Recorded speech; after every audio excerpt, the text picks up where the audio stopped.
is indeed Ravens week. Vikings will be hosting the Baltimore Ravens. That's a noon start, I believe, on Sunday. Pre-game show will begin at 10 on the Fan. 1 hour edition of sermons, 9 until 10, bye week. So I assume that means no Gopher football Sunday. You got it. Sunday, so you get the week off.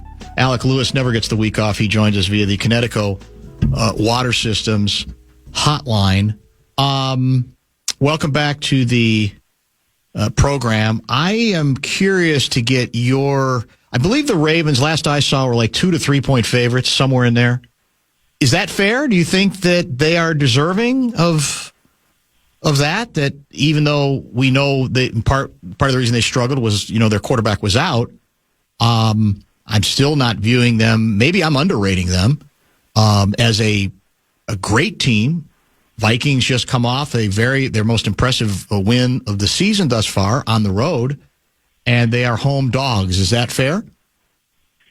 Yeah, first, thanks for having me. It's good to be back. I can't believe it's already this dark. And I don't know if you've got an opinion on daylight savings, and if you do, maybe, I don't know if the radio, who knows? Mm-hmm. I don't want to get anybody in trouble, but I just can't. It's unbelievable how this happens. Anyway, to answer the much more important question at hand, I looked actually this afternoon because we were doing our preview that I do every week with Mr. Krasinski, yes. And I saw that the number had jumped to, I think, 4 or 4.5. It looked like from the stuff that and maybe the gambling websites that I look at when I'm not actually gambling, maybe they're false. But I really, Dan, I do think it's fair. I do. Lamar is back, to your point. That has, when he's been on the field for them, their offense has been what you'd think the Ravens offense would be. They've been explosive and efficient, both on the ground and through the air. And then defensively is really the most interesting aspect of that team, where a couple weeks ago, they acquired this safety from the Chargers, Alohi Gilman, and what that allowed them to do is move down Kyle Hamilton from the safety spot to the nickel spot, and that's really helped their entire defense, but specifically their run defense. And so they also don't have a player on the injury report, which I thought was kind of a troll, but it looks to be reality. And so you add all that up, and while, yes, everybody here is and should be riding high off of that win, we'll see how much that alters the direction of the Vikings season. Like, I think in this league, you often get so high and so low off of every week. And if you just look at it from a team talent and trajectory perspective, the Ravens are formidable, and anybody who isn't crediting them the way you probably would originally credit the Ravens, to me, that'd be a little foolish. How big an acquisition? Didn't they get an edge rusher, Draymond Jones? Is that big, medium? Because I'm assuming, I think I saw a quote from Harbaugh basically saying, yeah, he's diving in, man. We're getting him right to it. So what impact should we be concerned about him having on Sunday? Yeah, it's actually an interesting name. A guy who came up for me in the spring as I talked to a lot of the Vikings people about, how they were going to spend some of the money. Mm-hmm. He was a name that did come up. He ultimately signed with Tennessee. In the recent weeks, he's been much better. Believe he's had some pretty good sack production the last few weeks. The Ravens' defensive front is not going to scare you. Their edge rushers are guys most listening to this show probably have never heard of. David Ojabo, Mike Green. The interior guys have been like a guy named John Jenkins, Travis Jones. I promise I'm not making these names up, even though when I looked at them, I really couldn't believe that's who they had. So he definitely has more juice than a lot of the names I just mentioned. How much will that change the calculus of things? I'm not really sure, to be honest with you. I think it's going to be hard to run against this team. And I think obviously when you have the receiving core that the Vikings have, attacking them through the air is going to be a possibility so long as the quarterback, is accurate and decisive with the ball. So give us an update on injuries. I'm most curious about Aaron Jones' availability, because we were kind of reminded he can help, but he just has to stay on the field, which, of course, has been an issue as well. Where are we on key injuries and who might be available Sunday and who probably won't? Yeah, he didn't practice. Aaron Jones didn't yesterday. And then today he was out there, saw him a little bit in our brief viewing period, the always exciting viewing period. He was out there stretching a little bit, and then he was limited on the injury report. It sounded like it was a sprained AC joint. Often guys tend to be, especially a guy like him, like he's going to want to play through that.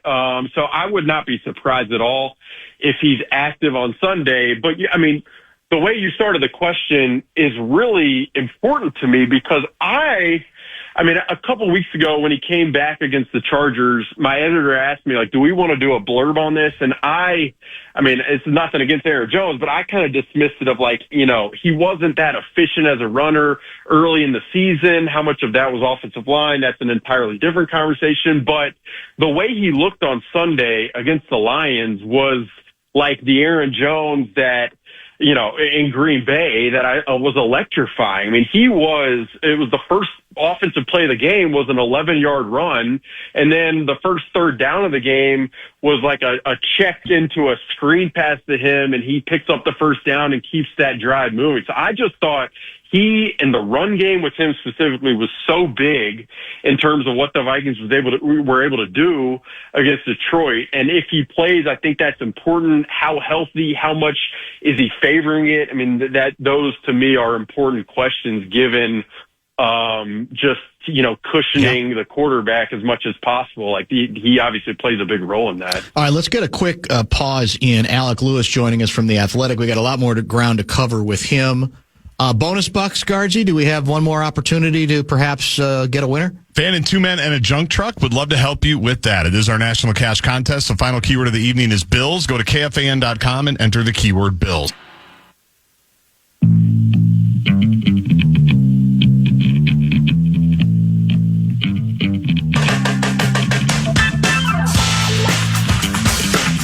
We are indeed back. Alec Lewis covers the Vikings in the National Football League for The Athletic, kind enough to join us via the Connecticut Water Systems hotline for part 2. I want to read you a text, get your reaction to it. This is from a regular texter named Saul out of Blaine. He writes, "This is big boy football. If we lose, it will be Jackson running for 50 to 60 yards, mainly on third down runs to break our backs, and the Beast Henry for 120 yards plus, with probably a couple TDs. Third down defense will determine if the Vikings win." What do you think? I don't think that's a bad take from Mr. Sal and Blaine. I mean, he knows ball, I guess. I mean, before you get to the third down part, you got to stop Derrick Henry in the run game. And the Vikings did a great job defensively against the Lions rushing attack Sunday. But here's the deal. I mean, the Ravens, they play with heavy personnel. You're going to see 2 tight ends. You're going to see 3 tight ends. You're going to see Patrick Ricard, who, I mean, I don't know what the measurables are, but he looks on film like 6'4", 340. I don't really know, but it's really difficult. And so, I mean, I expect the Ravens to try to pluck at the Vikings interior defensive line. And it's going to be incumbent upon Javon Hargrave, Jonathan Allen, Jalen Redmond, and that crew to hold up at the point of attack the way that they did against the Lions. And if they can do that, yeah, you put yourself in third down situations. But to Sal's astute point, like the Ravens are one of the best teams in third and long in the entire NFL. And why? It's because Lamar can make magic happen. So, can they corral him in the pocket? Can they have the right contain from a rush perspective? And then in coverage, can guys like Josh Metellus, can guys like Isaiah Rodgers plaster in coverage, as coaches call it, like that it's going to be an immense challenge. I know that all the way around. And their offensive coordinator, Todd Monken, is one of my favorites in the NFL, one of the most underrated in my opinion. He was crucial in Georgia winning the national championships that they've won. He does a great job. So really, really tough challenge, tougher than Detroit was by far, in my opinion. How does the quarterback whisperer manage to maintain the J.J. McCarthy highs that we saw last week and smooth out and sort of minimize the lows? What's the plan? Yeah, it's a great question. I mean, it's why I was as passionate talking about Aaron Jones a minute ago as I was. Like, I really do. I always felt like for this season to go the way they wanted to go, for JJ to develop the way that they wanted him to develop over the course of the season, running the football efficiently on early downs was going to be crucial, because relying on JJ to operate quick game, I'm not sure if that's the most advantageous spot to put him in this early in his career. And so for me, it is. It's run game on early downs. It's extension of the run game via the screens, which they executed really well on Sunday against the Lions. And then, when there are the drop back pass situations, for me, it's are there runaways toward the sideline that make it pretty easy not easy, but easier for JJ McCarthy to decipher who's open, and where, and all of those things. Like, I'll say this, Dan, I have felt like when their backs have been against the wall, for the most part, specifically this season, they have had, their best game plans offensively. The Browns game, for me, that was a great plan. And then the Lions game this past weekend was a great plan. And if the design does not rise to a certain level on Sunday, it's going to be difficult. It just is.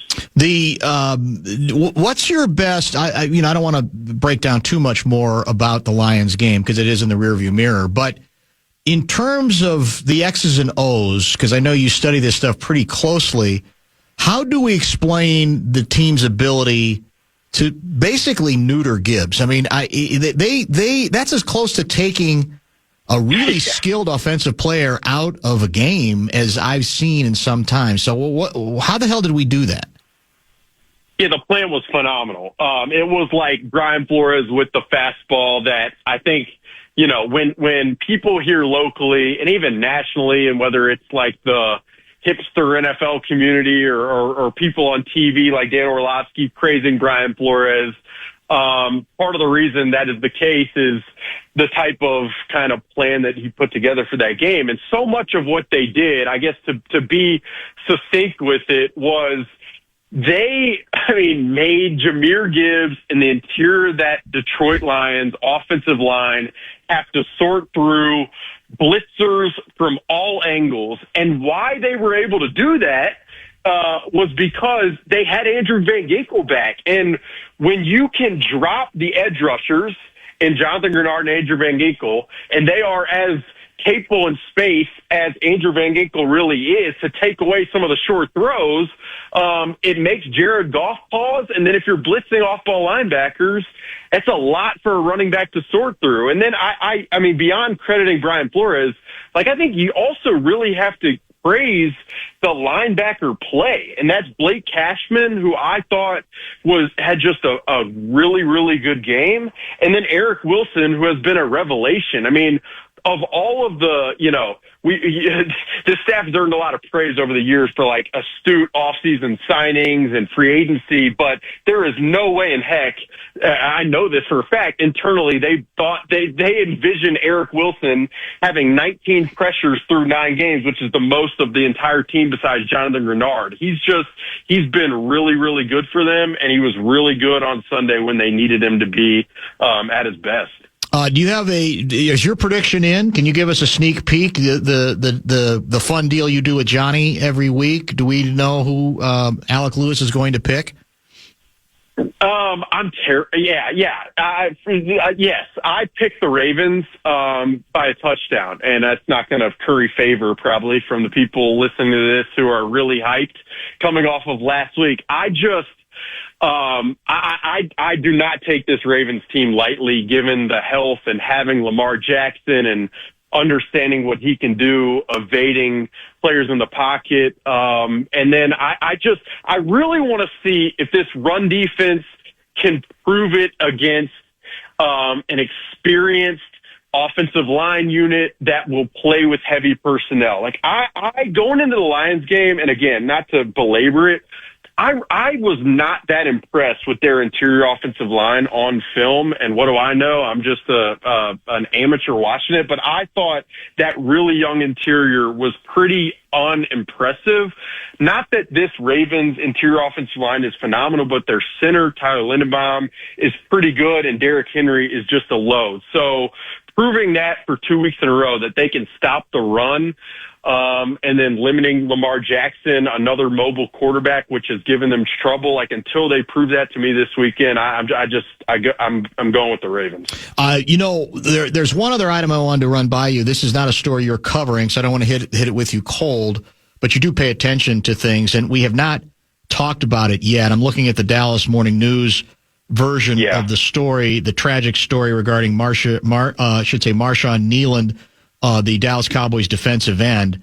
And what they're reporting is that according to authorities, he died by suicide near the team's facility following a police chase in Frisco. He was 24 years old. I don't know if we know more details about I think the chase, they were attempting, the authorities are saying that they were attempting to stop a vehicle for a traffic violation in the northbound lanes of the Dallas North Tollway, and the driver refused to stop, according to police.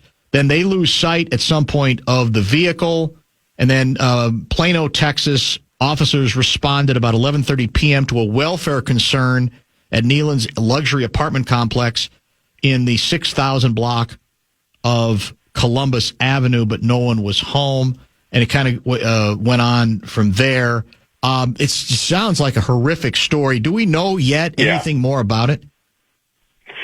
Not that I know of, and I got a text about it from somebody this morning, and it was, I mean, it's one of those things. Like, in my mind, when I saw it, and it's not, I mean, obviously these situations are all, unique, but like my mind just went to the Kyrie Jackson situation and how I felt, how rattled really after hearing that news couple summers ago. But no, I don't know any more detail than that. I mean, this guy, he came on a top 30 visit to the Vikings before the draft. If I'm not mistaken, it was the 2024 draft. He was like, I mean, a versatile edge rusher type player. I actually, at the Senior Bowl in Mobile, believe I spoke to him like the February before that draft. But no, don't have any more details than that. I do know Brian Flores today and Matt Daniels, the special teams coordinator, began their press conferences with just with condolences and pretty heartfelt words, both for his family and the Cowboys organization. But anytime, we all know this, but you see news like that flash, 24 years old, kid in the NFL. I mean, it just gutted. It's just every single time. Brutal. The Dallas Morning News also, they obtained an audio recording that includes Nealand's girlfriend, who was not identified by authorities, apparently telling police that he was armed, that Nealand was armed, had a history of mental illness, and would, quote, end it all. And then minutes before midnight, police said in the recording that they were on the phone with the NFL when they learned Nealand had already texted his family goodbye. It's just a heartbreaking story all the way around. Troopers later finding his vehicle damaged and abandoned on the southbound lane of the Dallas North Tollway, at which point then the police used police dogs and drones to find Nealand apparently dead of a self-inflicted gunshot wound about 1:30 a.m. Brutal, brutal story. We appreciate the time on everything, as always, on short notice, and we will be in touch as always. Thanks, Alec. Anytime, Dan. Thank you. Thanks for having me. You guys have a great night. You as well. Alec Lewis covers the Vikings in the National Football League for I was about to say the Star Tribune, for The Athletic and theathletic.com as well. We're going to try to get to some inbox stuff if we can. There's a couple other issues we might address. We're out at 6 o'clock today for Minnesota Wild hockey right here on the Fan, as we talked with Russo earlier, though Russo is not at this game. He's covering other stuff But the Wild back in action tonight, 6 o'clock right here on the flagship. Show Wrap is presented by American Pressure, commercial-grade pressure washer since 1975. It's the bumper-to-bumper Show Wrap. We go straight into Wild hockey at 6, or is there any Vikings programming today first? Today, because the game starts at 6, we go right into it. That's at what 6. I thought, Yep, yeah. Carolina, the opponent. And Russo says a little pluckier opponent, too. So maybe we get a little better idea that if there's a real surge going on. We've technically won 2 in a row, correct? For Boudreaux. And Mike Yeo. And for several others as well. There's no question about that. All right, we're going to get to some inbox items. I'll mention now that we were joined by Russo at 4. If you missed it, that'll be podcastable later. Alec Lewis joined at 5 o'clock as well. We kind of got a cameo appearance from John Bream, who happened to be listening while I was talking about going to the Prince musical last night. So we gave him an opportunity to get in some of his critique and insight. He's not as optimistic as I am that the thing can be properly tweaked enough. He wants more. His point being high standards. If it's something Prince related, even though Prince doesn't have anything to do with this, that's part of his job as a critic. And the texts we have are all over the map. Some people did not like it at all. Some people thought it was the best production of all time. So it kind of ran the gamut. As we and we're known to see that from time to time here. Like everything else, apparently a very polarizing subject. All right, I got some inbox items. It's time for Dr. Dan's Inbox. Letters. Oh, we get letters. We get your letters every day. Every Thursday, usually 4:30. You can still submit. Many people have. JG at KFAN.com. Dear Dr. Dan, do you know a good private investigator? Do you ever need to find someone or something and need a PI? I'm asking because my friends and I are searching for something and we have not been able to find it. We know we need it. We'd like to talk about how to find it, but we haven't come close to actually finding it yet. So maybe someone like Rockford or Magnum PI could track it down for us. Maybe you've heard of it, Dr. Dan. It's something called defense. Oh. C. Finch. 83 points, second half. Yeah, 40 and 43 or 43 and 40. 83 points in the second half of that ball game. I don't even know what to say. And by the way, your guy Edwards was like minus 27. Yeah. The time he was on the court was the worst time at all. And I know, first game back, blah, blah, blah. Takes time, all that kind of good stuff as well. I did not, because I was at the theater, I did not get to see any or all of it. But what is being described to me in terms of the defensive performance is troubling. I've learned not to overreact to any one game because we've seen this team come out of the gate a little slow and eventually figure some stuff out. I don't know. I don't like what I'm seeing from a number of players right now. I know. And that includes Nas, by the way. I don't see consistency from him. I see some moments, but not so much. I feel like Julius Randle has been our most consistent player, at least offensively.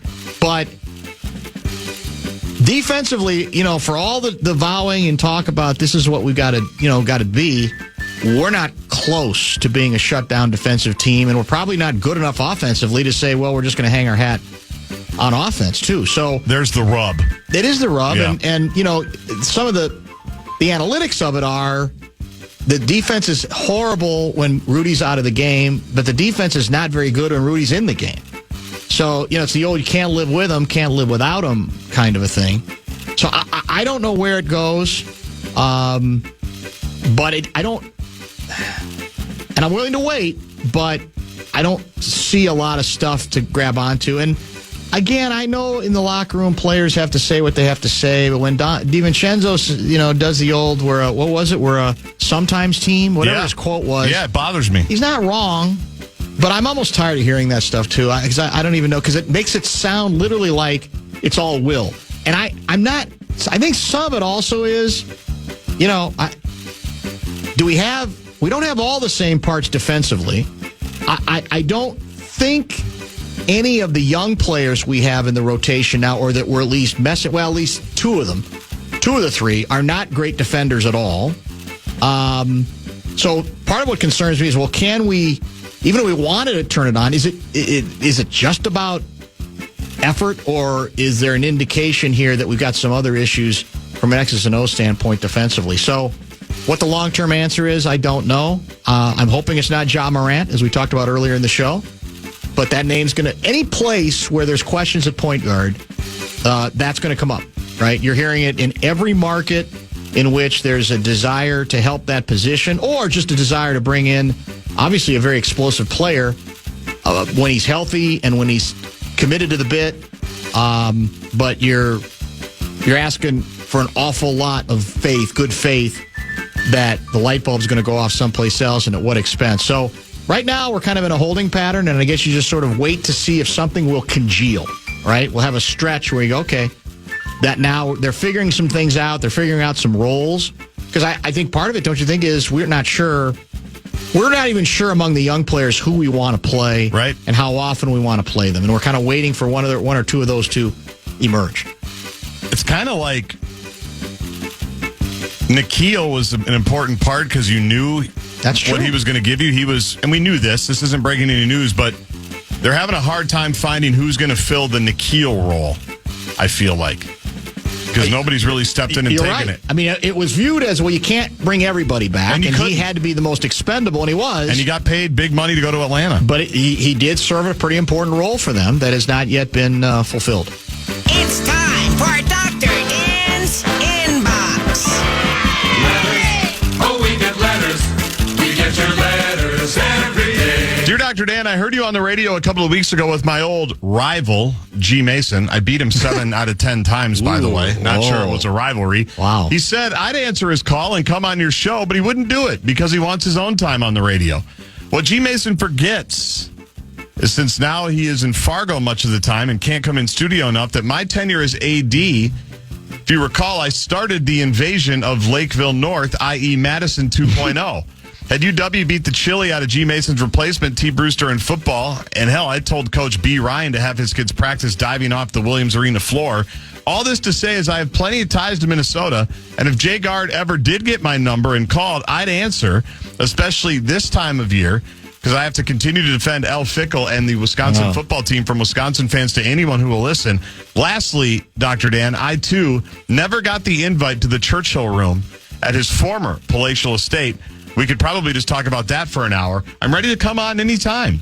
B. Alvarez. Oof, man, B. Alvarez. Yeah, I'm still disappointed that G. Mason did not want to help us out there. But there's a part of me that hopes. See, I think what we should now do is, if you gather any momentum to actually getting him on the show, I now think we should purposefully not have him on with Mace. Now, the rub might be that's the only possible way we get him in the first place, where he says, why do I want to be on with this jamoke from Minneapolis? What do I care? So I don't know how that follows. By the way, you got a pen? I do. Write down these numbers, okay? Okay, hang on. Got paper. 14, 10, 10, 0, 0, and 7. Okay. Barry Alvarez's favorite football program, Wisconsin Badgers, point totals, starting with the 38-14 loss to Alabama. That's not very good. They announced today, the athletic director announced today, Luke Fickell will be back for year 4. Well, I think you kind of got to, don't you? I agree totally. I know. You got to give him one more shot at finding a QB, don't you? Yes. I'm not saying that's all the problem, but that's a big part of it, isn't it? It's been for multiple years. They've had quarterback issues, injuries. I think you got to give him one more. I know it's ugly. I mean, there's no defending it. I get it. It's hard, especially there. And they don't have endless money. I think his buyout's $30 million, something like that, 20 to 30 million. They're not cash rich right now. Well, they've never really been that. Even when Barry was there, they didn't always spend on assistants. That's part of the reason why Bielema left. Yeah, facility, like Barry kind of built it. They went all in with his stuff, got it rolling, and then but they haven't gone crazy in the arms race like some other places, and now they're paying for it a little bit when you screw up. So did you see the quote from the AD? Boy, he speaks the language. Chancellor and I are aligned on significantly elevating investment in our program. Yeah. To compete at the highest level. More money for players. Aligned. We're willing to make an investment in infrastructure and staff. So we'll see how that goes. They only lost to Oregon by 14.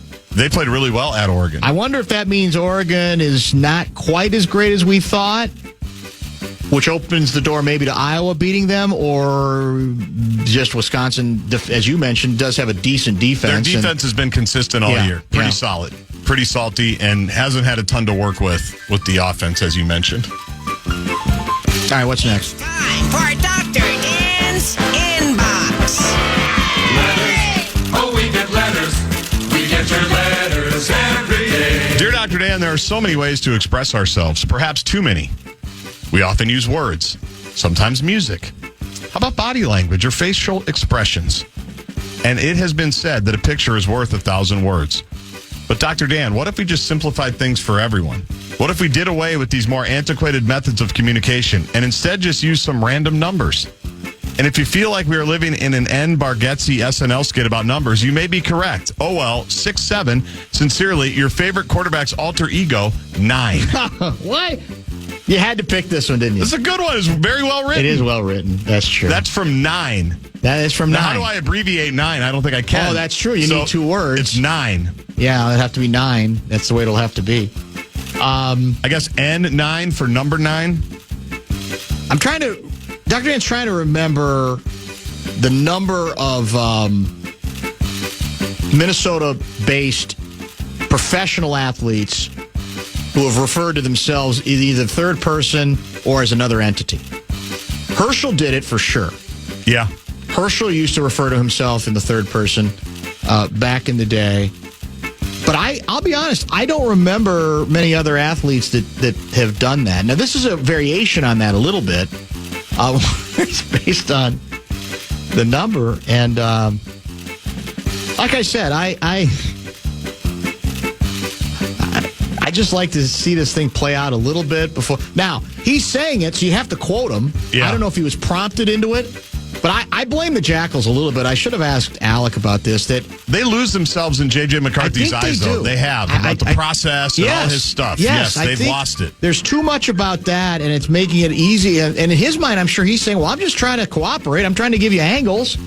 I'm not trying to be full of myself. I'm not trying to turn myself into a legend before I have been one.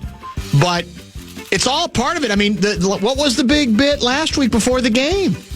A shot, by the way, that would not have been shown if the Vikings had lost and he had struggled. When he's on the bench by himself, no one else around him, contemplating, genuflecting, meditating. Yeah. Whatever it is, it's like, okay, that's great. That's wonderful. But Dr. Dan would just like to see us get a little further along on this process before we anoint and we turn a flesh and blood quarterback into this sort of larger-than-life, unprecedented quarterback character. I just, like I said, I've been around too many great quarterbacks who I really do believe would roll their eyes at some of this stuff and say, let's go play, kid. Come on, man. Just go play, and we get it. You got to be a little different when you're on the field because the field's insane. There's nothing civilized about the whole deal, but I'm not convinced that makes him all that unique, much, compared to lots of other people. But we'll see. Maybe I'll look back on it. This is the beginning. In the beginning, and I'll say, this was uniquely him. Because I don't remember any legendary quarterback referring to himself as a number. I don't. Now, maybe I'm wrong. Did Favre ever call himself number 4? No, everybody else did, though. Exactly. Yeah. That's the beauty of it. They did it for him. Right. He didn't have to do it. You're right. If you recall, Dr. Dan and Jay Gard are aligned in giving yourself a nickname, and that was part of my problem with Jarek McKinnon back in the day. Oh, yeah, Everyone wanted to call him Jet, and I'm like, why? He said, well, that's what he said his nickname is. Well, we can't do that. No. That doesn't work that way, and also he's got to play better. And then, of course, he goes to the Chiefs. And he was valuable. He was helpful. Well, of course, that helps. Everybody's helpful if Mahomes is your quarterback. Correct. It's kind of like the Andrew Wiggins going to Golden State. It's like, that's what he's... And you got T. Kelsey and all that. Like, did Brady ever refer to himself? Was he 12? He was 12. Did he ever call himself 12? I don't think so. The Michigan guy, too. I'd wait a little while on 9. Did we find any stories?